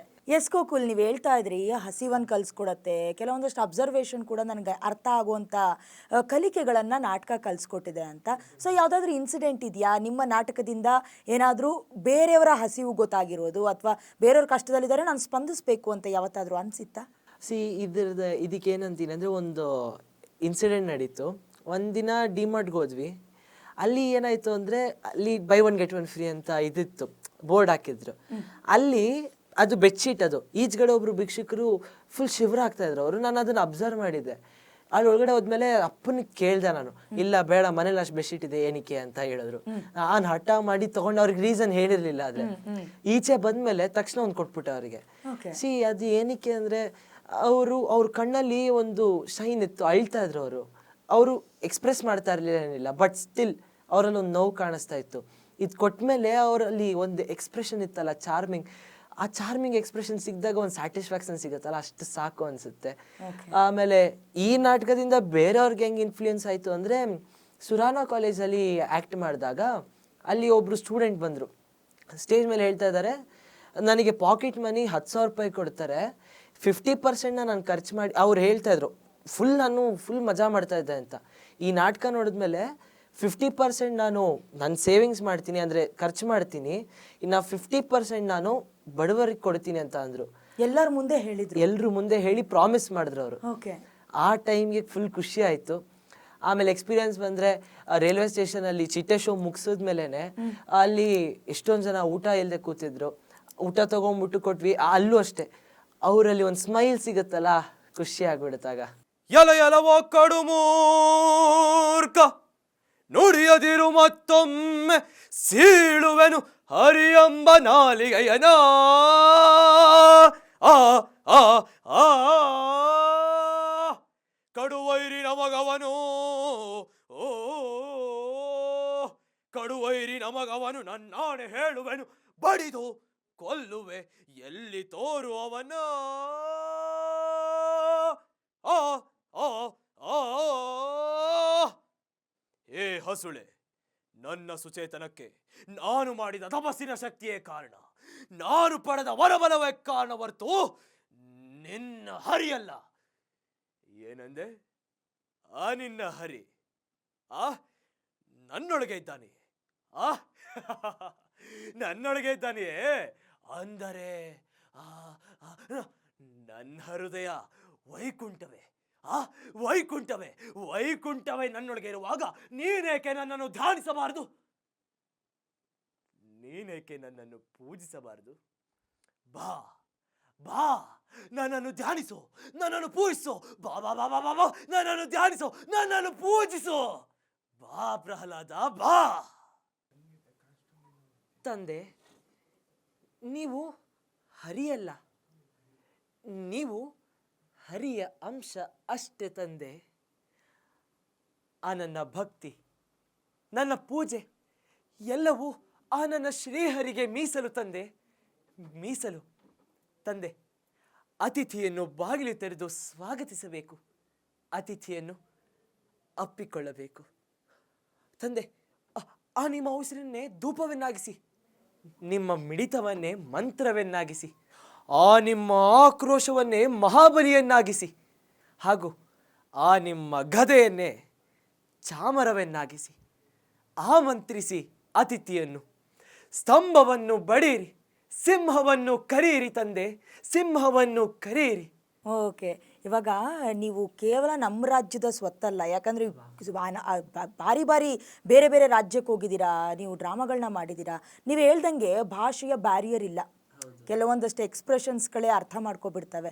ಹಾಗಾಗಿ ಎಷ್ಟು ರಾಜ್ಯಗಳಿಗೆ ಹೋಗಿದ್ದೀರಾ, ಅಲ್ಲಿ ಸಿಕ್ಕಂಥ ರೆಸ್ಪಾನ್ಸ್, ಯಾಕಂದರೆ ಈಗ ಅಮಿತಾಬ್ ಬಚ್ಚನ್ ಅವರು ಕೂಡ ಒಂದು ಮಾಧ್ಯಮದ ಹೇಳಿಕೆಯನ್ನು ಕೊಟ್ಟಿದ್ದರು. ಸೊ ಅದನ್ನೆಲ್ಲ ನಮ್ಮ ವೀಕ್ಷಕರಿಗೆ ಹೇಳೋದಾದರೆ, ಈಗ ನಾನು ರಾಜಸ್ಥಾನ, ಮಧ್ಯಪ್ರದೇಶ್, ಡೆಲ್ಲಿ, ಅಂಡಮಾನ್ ನಿಕೋಬಾರ್, ಇನ್ನು ತಮಿಳ್ನಾಡು, ಆಲ್ಮೋಸ್ಟ್ ಎಲ್ಲ ಸ್ಟೇಟ್ಸಲ್ಲಿ ಮಾಡಿದ್ದೀನಿ. ಎಲ್ಲ ಕಡೆನೂ ಪಾಸಿಟಿವ್ ರೆಸ್ಪಾನ್ಸ್ ಸಿಕ್ಕಿದೆ. ಎಲ್ಲೂ ಲ್ಯಾಂಗ್ವೇಜ್ ಬ್ಯಾರಿಯರ್ ಆಗಲೇ ಇಲ್ಲ. ಜಸ್ಟ್ ಎಮೋಷನ್ಸ್ ಅವ್ರಿಗೆ ರೀಚ್ ಆಗಿದೆ, ಅವ್ರ ಹಾರ್ಟ್ ರೀಚ್ ಆಗಿಬಿಟ್ಟು ಅವ್ರ ಎಮೋಷನ್ಸ್ನ ಎಕ್ಸ್ಪ್ರೆಸ್ ಮಾಡಿದ್ದಾರೆ ಅಲ್ಲಿ. ಇಟ್ ವಾಸ್ ಅಲ್ಲಿರೋ ಫ್ಯಾನ್ಸ್ಗಳು ಯಾವ ಥರ ರೆಸ್ಪಾನ್ಸ್ ಮಾಡ್ತಾರೆ? ಫ್ಯಾನ್ಸ್ ಅಲ್ಲ ಮ್ಯಾಮ್. ಓಕೆ, ನಿಮ್ಮನ್ನ ಇಷ್ಟಪಡೋರು, ನಿಮ್ಮ ನಟನೆಗೆ ಮನಸೋತವರು ಏನು ಹೇಳ್ತಾರೆ? ಅಲ್ಲಿ ಅವ್ರ ಮಾತುಗಳು ಹೆಂಗಿದೆ ಅಂದರೆ, ನಂಗೆ ಅರ್ಥ ಆಗಲಿಲ್ಲ, ಬಟ್ ಆದರೂ ಅವ್ನಿಗೆ ಹಸ್ವಾಗ್ತಾ ಇತ್ತು ಅಂತ ನಂಗೆ ಗೊತ್ತಾಯಿತು, ಅವ್ನಿಗೆ ಬೇಜಾರಾಗಿತ್ತು ಅಂತ ಗೊತ್ತಾಯಿತು. ಅವ್ರಿಗೆ ಆಮೇಲೆ ಸ್ಟೋರಿ ಎಕ್ಸ್ಪ್ಲೇನ್ ಮಾಡಿದಾಗ ಮತ್ತೆ ಎಮೋಷ್ನಲ್ ಆಗಿರೋರು. ಆ ಥರ ಎಲ್ಲೋದ್ರೂ ಸೇಮ್ ಈ ಥರ ಆಗ್ತಾ ಇತ್ತು. ಸೊ ನೀವು ಹೇಳ್ತಾ ಇದ್ರಿ ಆ್ಯಕ್ಟಿಂಗ್ ಅಂತ ಹೇಳಿದ್ರೆ ಎಲ್ಲರಿಗೂ ಕೂಡ ಮನ ಮುಟ್ಟೋ ಥರ ಇರತ್ತೆ ಅಂತ. ನೀವು ನಮ್ಮ ರಾಜ್ಯದ ಸ್ವತ್ತಂತೂ ಖಂಡಿತವಾಗ್ಲೂ ಅಲ್ಲ, ಬೇರೆ ರಾಜ್ಯಕ್ಕೆ ಹೋಗಿದ್ದೀರಾ. ಸೊ ಅಲ್ಲಿಂದ ಕೂಡ ಒಳ್ಳೊಳ್ಳೆ ರೆಸ್ಪಾನ್ಸ್ ಸಿಕ್ಕಿದೆ. ನೀವು ಮರೆಯೋದಕ್ಕೆ ಆಗದೇ ಇರುವಂತಹ ರೆಸ್ಪಾನ್ಸ್ ಯಾವುದು? ಯಾಕಂದರೆ ನಾವು ಕೇಳ್ಪಟ್ವಿ, ಸೊ ನಮಗೆ ದಕ್ಷಿಣ ಭಾರತದ ಮತ್ತೊಬ್ಬರು ಅಮಿತಾಬ್ ಬಚ್ಚನ್ ಸಿಕ್ಕಿದ್ರು ಅಂತ. ಸೊ ಹೇಗಿತ್ತದು ನಿಮಗೆ? ಮ್ಯಾಮ್, ಎಲ್ಲ ಒಂದೊಂದು ಏನಂತಾರೆ, ವಾಟ್ ಯು ಸೇ, ಅವರ ಮಾತುಗಳು ಅಷ್ಟೇ ಎಲ್ಲವೂ ಬೇರೆ ಬೇರೆ ಥರ ಇರುತ್ತೆ. ಎಲ್ಲವೂ ನಾನು ಟೇಕ್ ಮಾಡಿಬಿಟ್ಟು ಅದನ್ನ ಇಂಪ್ಲಿಮೆಂಟ್ ಮಾಡ್ಬೇಕು. ನೆಕ್ಸ್ಟ್ ಇದು ನೆಕ್ಸ್ಟ್ ಚೆನ್ನಾಗಿ ಮಾಡಬೇಕು, ಇದನ್ನು ಮಾಡಬೇಕು, ಅದನ್ನು ಮಾಡಬೇಕು ಅಂತ ಬರುತ್ತೆ. ಅದೆಲ್ಲ ತಗೊಳ್ಳುವಾಗ ನಿಮ್ಗೆ ಏನಾದ್ರೂ ಇಲ್ಲ ಇನ್ನೂ ಚೆನ್ನಾಗಿ ಮಾಡಬೇಕು ಅನ್ಸುತ್ತಾ, ಇಲ್ಲ ನಾನೇ ಹೀರೋ ಅಂತ ಯಾವತ್ತಾದ್ರೂ ಅನ್ಸಿದ್ಯಾ? ಯಾವಾಗಲೂ ಅಷ್ಟೇ, ಕಲಿಯೋದು it is incomplete. Life full ಕಲಿತಾನೆ ಇರ್ತೀವಿ. ಥಿಯೇಟ್ರಲ್ಲೂ ಅಷ್ಟೇ, ಈ ಪಾಯಿಂಟ್ ನಾವು ರೀಚ್ ಆಗಿದ್ದೀವಿ, ನನಗೆ ಇದ್ರ ಮೇಲೆ ಇನ್ನೇನು ಕಲಿಯೋದೇ ಇಲ್ಲ ಅಂಥದ್ದು ಏನೂ ಇಲ್ಲ. ಮುಂದ್ಗಡೆ ಇನ್ನೂ ತುಂಬ ಇರುತ್ತೆ, ಅವ್ರಾಗ ಅನ್ಕೊಂಡಿರ್ತಾರೆ ಅಷ್ಟೇ. ಇನ್ನೂ ಕಲಿಯೋದು ತುಂಬ ಇದೆ, ಕಲಿತೀನಿ ಮ್ಯಾಮ್. ಓಕೆ, ಈಗ ನಿಮಗೆ ತುಂಬಾ ಹೆಸರು ತಂದುಕೊಟ್ಟಿದ್ದು ಅಂತ ಹೇಳಿದ್ರೆ ಚಿಟ್ಟೆ. ಆ ಪಾತ್ರದಲ್ಲಿ ನಿಮಗೆ ಇಷ್ಟವಾಗಿರುವಂತ ಯಾವ್ದಾದ್ರು ಒಂದು ಡೈಲಾಗ್ ಇದ್ರೆ ನಮ್ಮ ವೀಕ್ಷಕರಿಗೋಸ್ಕರ ಹೇಳ್ಬೇಕು. ನನಗೆ ಇಷ್ಟ ಆಗಿದ್ದ ಪಾತ್ರ ಅಂದ್ರೆ ಅಜ್ಜಿದು, ಬಟ್ ಎಮೋಷ್ನಲಿ ಅಂದ್ರೆ ಬೇರೆ ಬೇರೆ ಪಾತ್ರದ್ದು ಇದೆ. ಫಸ್ಟ್ ಅದು ಅಜ್ಜಿದು ಹೇಳ್ಬಿಡಿ. ಓಕೆ. ಅಲ್ಲ ಖುಷ ಅಡ್ಡುವ ನನ್ಕ ವಯಸ್ಸಾಯ್ತಲ್ಲ, ಏನೇಳ ವಯಸ್ಸಾಯ್ತಲ್ಲ ಅಡ್ಡುವ, ಅಲ್ಲೋ ಇಲ್ಲೋ ಅಲ್ಲ ಮಗ ಅಂತೂ ಈ ಕೆರೆ ಫ್ರೆಂಡು ಯಾರು ಏನೇ ಕೇಳಿದ್ರು ಕೊಡ್ತೀಯಲ್ಲ, ಅಜ್ಜಿಗೆ ಹಲ್ಲು ಕಡ್ತೀಯನೋ? ಇನ್ನೊಂದು ಕೇಳ್ತೀನಿ, ಇಲ್ಲ ಅನ್ಬಾರ್ದು. ಫ್ರೆಂಡು ನೀನು ಎಲ್ರಿಗೂ ಊಟ ಕೊಡು, ಯಾರನ್ನು ಬಡವರ್ನಂಗೆ ಮಾಡಬೇಡ. ಅಮ್ಮ ಹೇಳಿದ್ಲು, ಹೊಟ್ಟೆ ಹಸಿದ್ರೆ ಮನುಷ್ಯ ಏನು ಬೇಕಾದ್ರೂ ಮಾಡ್ಬಿಡ್ತಾನಂತೆ. ಅದಕ್ಕೆ ನೀನು ಎಲ್ರಿಗೂ ಊಟ ಕೊಡು, ಯಾರನ್ನು ಬಡವರ್ನಾಗ ಮಾಡಬೇಡ, ಆಯ್ತಾ? ಅಷ್ಟೇ. Super super. ಅಂದರೆ ಫೇಶಿಯಲ್ ಎಕ್ಸ್ಪ್ರೆಷನಿಂದ ಹಿಡಿದು ವಾಯ್ಸಿಂದ ಹಿಡಿದು ಕಂಪ್ಲೀಟಾಗಿ ಮಾಡ್ಯುಲೇಷನ್ ಮಾಡಬೇಕಾಗತ್ತೆ. ಇದು 4ನೇ ವರ್ಷದಿಂದಲೂ ಪ್ರಾಕ್ಟೀಸ್ ಆಗಿದ್ದ ಹೇಗೆ? ಅದೇ ಅಬ್ಸರ್ವೇಷನ್, ಮತ್ತೆ ಅದು ಎಲ್ಲ ಆ ವಯಸ್ಸಿನ ಅಬ್ಸರ್ವ್ ಮಾಡಿ ಮಾಡಿ ಮಾಡಿ. ಇಮಿಟೇಟ್ ಮಾಡ್ತಿದ್ರ ಮನೇಲಿ ಯಾರನ್ನಾದ್ರೂ ನೋಡಿದ್ಮೇಲೆ ಅಪ್ಪ ಅಮ್ಮನ ಹತ್ರ ಬಂದು ಇಮಿಟೇಟ್? ನನ್ನ ಮುತ್ತಜ್ಜಿ ಸೇಮ್ ಇದೇ ತರ ಇದ್ರು. ಅವ್ರ ಬಾಡಿ ಲ್ಯಾಂಗ್ವೇಜ್ ಹಿಂಗ್ ಇಟ್ಕೊಂತ ಇದ್ರು, ಇದನ್ನ ಅಬ್ಸರ್ವ್ ಮಾಡಿದ್ದೆ. ನಮ್ಮ ತಾತ ಹಿಂಗ್ ಇಟ್ಕೊಂತ ಇದ್ರು, ಇದನ್ನ ಅಬ್ಸರ್ವ್ ಮಾಡಿದ್ದೆ. ಎಲ್ರಿಂದ ನಾನು ತಗೊಂಡಿದ್ದೀನಿ. ನಮ್ಮ ಅಮ್ಮನ ಕಡೆ ಮುತ್ತಜ್ಜಿ ಅವ್ರು ಹಿಂಗ್ ಮಾತಾಡ್ತಾ ಇದ್ರು, ಅದನ್ನ ಅಬ್ಸರ್ವ್ ಮಾಡಿದ್ದೆ. ಸೊ ಎಲ್ಲಾದಿಂದನೂ ತಗೊಂಡ್ಬಿಟ್ಟು ಒಂದು ಕ್ಯಾರೆಕ್ಟರ್ ಮಾಡಿದ್ದೀನಿ ನಾನು. ಓಕೆ, ಇವತ್ತು ಮಕ್ಕಳ ದಿನಾಚರಣೆ. ಇವತ್ತು ಒಬ್ರು ಇನ್ಸ್ಪಿರೇಷನ್ ಮಗು ಬಂದಿರೋದು ನಿಜಕ್ಕೂ ಖುಷಿ ಆಗತ್ತೆ. ನಮ್ಮ ಕರ್ನಾಟಕ ನ್ಯೂಸ್ ಬೀಟ್ನ ವೀಕ್ಷಕರಲ್ಲೂ ಕೂಡ ಕೆಲವೊಂದಷ್ಟು ಮಕ್ಕಳಿಗೆ ನೀವು ಖಂಡಿತವಾಗ್ಲೂ ಇನ್ಸ್ಪಿರೇಷನ್ ಅಂತ ಹೇಳಿದ್ರೆ ತಪ್ಪಾಗೋದಿಲ್ಲ. ಸೊ ಹಾಗಾಗಿ ಮಕ್ಕಳ ದಿನಾಚರಣೆ ಅಂತ ಹೇಳಿದಾಗ ನಿಮ್ಮ ಬಾಲ್ಯದ ದಿನಗಳು ತುಂಬಾ ಚಿಕ್ಕವರಿದ್ದಾಗ ಯಾವ್ದಾದ್ರು ಒಂದು ಪ್ರೋಗ್ರಾಮ್ ಕೊಟ್ಟಿರ್ತೀರಾ ಸ್ಕೂಲಲ್ಲಿ ಅಥವಾ ನಿಮ್ಮ ಮನೆಯಲ್ಲಿ ಆಗಿರ್ಬೋದು, ರಂಗಭೂಮಿಲಿ ಆಗಿರಬಹುದು. ಆ ದಿನಗಳನ್ನ ನೆನಪಿಸ್ಕೊಳ್ಳೋದಾದ್ರೆ ನಂದು ಫಸ್ಟ್ ನಾನು LKG UKG ಇದ್ದಾಗ ಆ ಅರಸ ಅದು ಬಂದಿತ್ತದು. ಅರಸ ಅಂತ ಬಂತು, ಅಪ್ಪನಿಗೆ ಬಂದು ಹೇಳ್ದೆ. ಅಪ್ಪನಿಗೆ ಫುಲ್ ಖುಷಿ. ಅವತ್ತು ಹೆಂಗೆ ಅಂದ್ರೆ ಅಪ್ಪ ನನ್ನ ರಾಜ ತರಾನೇ ನೋಡ್ತಾ ಇದ್ರು. ನೆಕ್ಸ್ಟ್ ಡೇ ಮೇಕಪ್ ನನಗೆ ಫಸ್ಟ್ ಮೇಕಪ್ ಮಾಡಿದ್ದು ಅಂದ್ರೆ ರವಿ ಅಣ್ಣ. ಅವ್ರನ್ನ ಕರೆಸ್ಬಿಟ್ಟು ನನಗೆ ಮೇಕಪ್ ಮಾಡಿಸಿ ಸ್ಟುಡಿಯೋಗೆ ಹೋಗ್ಬಿಟ್ಟು ಫೋಟೋ ಹಿಡಿಸ್ಬಿಟ್ಟು ಅವ್ರು ಫುಲ್ ಅದನ್ನ ಫುಲ್ ಪ್ರೌಡ್ ಮೂಮೆಂಟ್ ಆಗಿ ತೊಗೊಂಡಿದ್ರು. ನನ್ನ ನೆಕ್ಸ್ಟ್ ಬಂದ್ಬಿಟ್ಟು ಮಹಾತ್ಮ ಗಾಂಧಿ ಕ್ಯಾರೆಕ್ಟರ್ ಮಾಡಿದಾಗ್ಲೂ ಅಷ್ಟೇ, ರವಿ ಅಣ್ಣನ ಕರೆಸ್ಬಿಟ್ಟು ಮೇಕಪ್ ಮಾಡಿಸಿ ಫುಲ್ ಬಾಲ್ಡ್ ವೇಗ್ ಹಾಕ್ಸ್ಬಿಟ್ಟು ಅದು ಅಟ್ಸ್ ಆ್ಯಂಡ್ ಡಿಫ್ರೆಂಟ್ ಫೀಲಿಂಗ್. ನೆನಪಿಸ್ಕೊಂಡ್ರೆ ಈಗಲೂ ಗೂಸ್ಬಂಪ್ಸ್ ಬರುತ್ತೆ ನನಗೆ. ಓಕೆ, ಈಗ ಅಪ್ಪ ಅಮ್ಮ ಏನು ಮಾಡ್ತಾರೆ? ಅಪ್ಪ ಈಗ ಅವರು ಥಿಯೇಟ್ರ್ ಪರ್ಸನ್, ಎಷ್ಟೊಂದು ನಾಟಕ ಡೈರೆಕ್ಟ್ ಮಾಡ್ತಾರೆ, ಬರೀತಾರೆ, ವರ್ಕ್ಶಾಪ್ಸ್ ಮಾಡ್ತಾರೆ. ಮೋಸ್ಟ್ಲಿ ಇದೆಲ್ಲದಕ್ಕಿಂತ ಜಾಸ್ತಿ ಅಂದರೆ ನನಗೆ ಪ್ರೌಡಾಗಿ ಹೇಳ್ಕೊಳೋದಂದರೆ ಹೀ ಈಸ್ ಅ ಪ್ರೊಫೆಸರ್.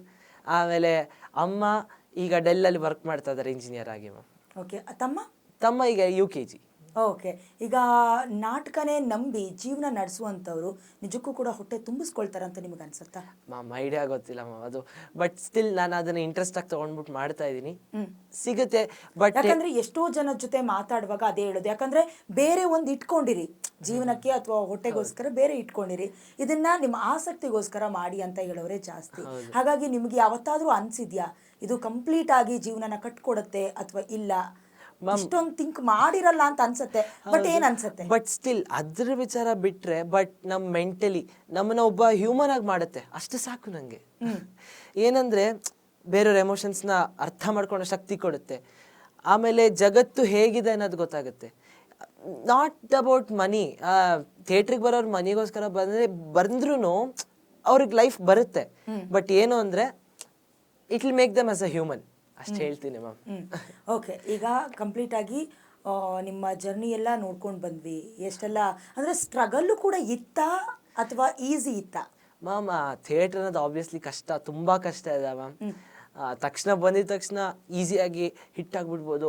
ಎಲ್ಲರೂ ವಾವ್ ಅನ್ನೋ ಥರ ನಾಟಕ ತಕ್ಷಣ ಬಂದಿದ ತಕ್ಷಣ ಮಾಡ್ಬೋದು ಅಂತ. That's all just wrong things. ತುಂಬ ಪ್ರಾಕ್ಟೀಸ್ ಬೇಕು, ಡೆಡಿಕೇಶನ್, ಟೈಮ್ ಸೆನ್ಸ್, ಪಂಕ್ಚುಯಾಲಿಟಿ, ಇದೆಲ್ಲ ಪಾಯಿಂಟ್ಸ್ ಇದ್ರೇನೆ ಒಬ್ಬ ಒಳ್ಳೆ ನಟ, ಒಬ್ಬ ಒಳ್ಳೆ ಮನುಷ್ಯ ಆಗೋದಕ್ಕೆ ಸಾಧ್ಯ ಮ್ಯಾಮ್. ಮತ್ತೆ